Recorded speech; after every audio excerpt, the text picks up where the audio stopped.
Hello, ఉద్యోగం చేస్తున్నారా? ఉమ్. మా ఊడికి ఉద్యోగం లేదు, ఓకేనా? Sorry sorry. Sorry sorry sorry sorry sorry sir please sir, ఎలాగైనా ఈ ఉద్యోగం నాకు ఇవ్వండి సార్. ఎన్ని రోజులు సార్ పెట్రోల్ బంక్లో డిపార్ట్మెంటల్ స్టోర్లో పనిచేయటం? వెళ్ళవా? స్కూల్కి వెళ్ళకపోతే వీళ్ళ తయారవుతావు. పదరా పద. 100 రూపాయలు కావాలి అప్లికేషన్కి. లేవు. అబద్ధం చెప్పకో. సరే, ఇవ్వడం కుదరదు. ఏ రేయ్! అప్లికేషన్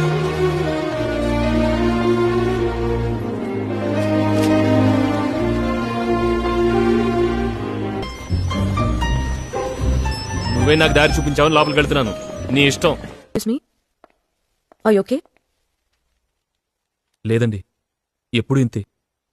అన్నీ ఇంతకు ముందు ఎక్కడో చదివినట్టే అనిపిస్తుంది కానీ ఒక్కటి గుర్తుకు రావట్లేదు. టెన్షన్ పడకుండా కూర్చొని ప్రశాంతంగా ఆలోచించి చూడండి.